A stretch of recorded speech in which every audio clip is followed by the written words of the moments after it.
Okay, so you know how sometimes you stumble across something unexpected, something that makes you pause and think? I was reading some of Einstein's writings, and tucked between the theories of relativity, there it was, this profound reflection on the importance of meaning in life. It is surprising to some, I imagine, to think of Einstein grappling with such existential questions. Right. You'd think he'd be all about the science, but this quote really stopped me in my tracks. Hmm. He who sees no meaning in life is not only unhappy, but hardly able to live. A powerful statement, and one that resonates deeply with a lot of psychological thought on this matter. So let's dive into that. Why did Einstein, this giant of scientific thought, believe meaning was so essential for simply existing? Because it's the compass that guides us through life, providing direction when the waters get rough. Without it, we become vulnerable to that feeling of being adrift, lost in a sea of possibilities, unable to chart a course. And that resonates with what many call the modern meaning crisis, right? This feeling of emptiness despite having achieved so much. Precisely. The source mentions individuals caught in a relentless pursuit of material success, status, those external markers of achievement, yet feeling a gaping hole in their lives. It's like they've reached the mountaintop, but the view from there feels strangely hollow. It's achieving the what without ever figuring out the why, isn't it? Exactly. And the source doesn't shy away from specific examples. Imagine a brilliant artist, celebrated for their work, yet utterly unfulfilled because they're creating what sells, not what moves their soul. Or the entrepreneur drowning in success, but yearning for a deeper sense of purpose beyond the bottom line. You know, that actually reminds me of something I read recently, but I'm getting sidetracked. So this crisis of meaning, it's not just about fleeting unhappiness, is it? Mhm. Einstein seemed to link it to a more profound loss of vitality. Absolutely. Remember, he said, hardly able to live. It's as if, without meaning, a fundamental life force is diminished. Viktor Frankl, who found meaning even in a concentration camp, believed our primary drive isn't pleasure, but finding meaning in all circumstances. That's quite a powerful thought, that meaning, in a way, fuels our ability to truly thrive. Imagine a plant deprived of sunlight. It might still exist, but it won't flourish. Similarly, a life devoid of meaning might lack that vibrancy, that inner strength to weather the storms. It's not just about happiness, it's about having the will to live fully. So we've established that meaning is essential. But it's not just handed to us, is it?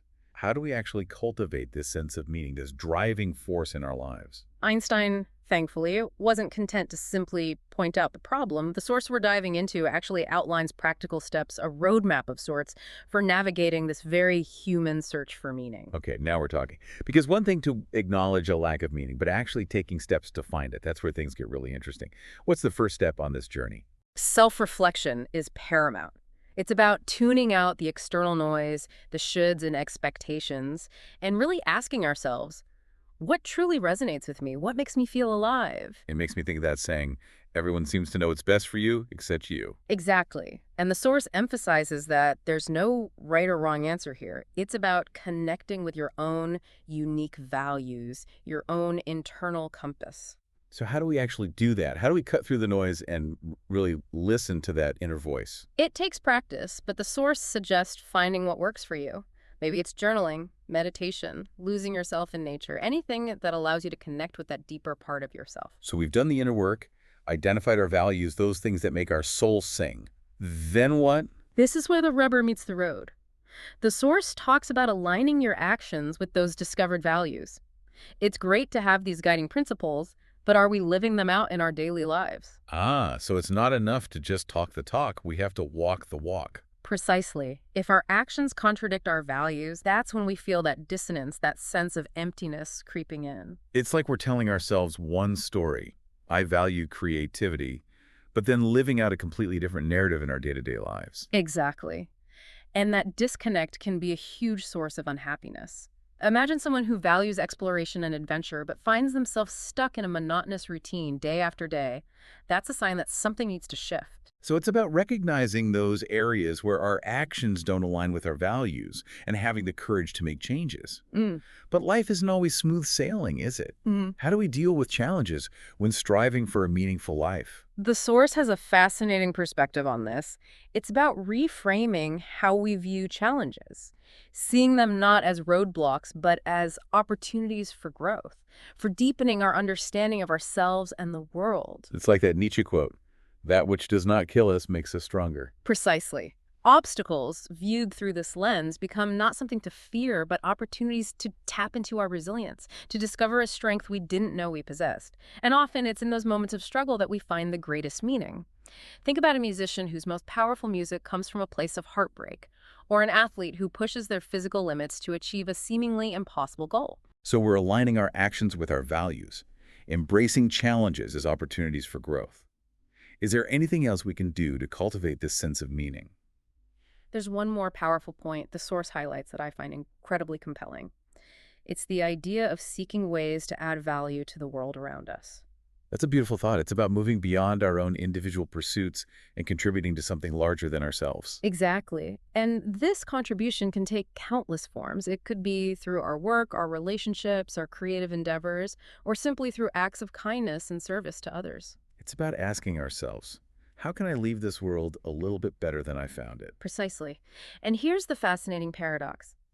In focusing on adding value to the lives of others, we often find our own lives becoming imbued with a deeper sense of meaning and purpose. It's like that sense of interconnectedness, of contributing to something bigger than ourselves, nourishes us in a way that nothing else can. It's as if by giving, by focusing outward, we open ourselves up to a wellspring of fulfillment that we could never quite reach through self-seeking alone.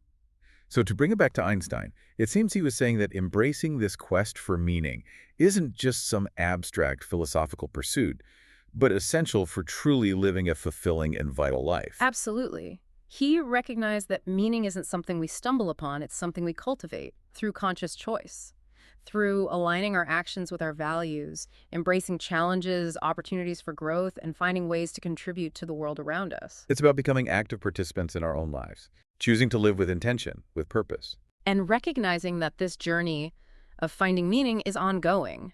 It's not a destination, but rather a direction we're constantly moving in. As we wrap up this deep dive, is there a final thought, a nugget of wisdom from Einstein that you'd want our listeners to carry with them? Remember that meaning often emerges from within, not from external pressures or expectations. So ask yourself, what feels deeply aligned with my own internal compass? Trust that inner voice. It's often a far more reliable guide than any external measure of success or societal expectation. What a powerful reminder. And on that note, for all of you listening, I encourage you to reflect on what resonated with you today. What one small step can you take today to move closer to a life that feels truly meaningful? Until next time, keep seeking, keep growing, and keep diving deep into the questions that matter most.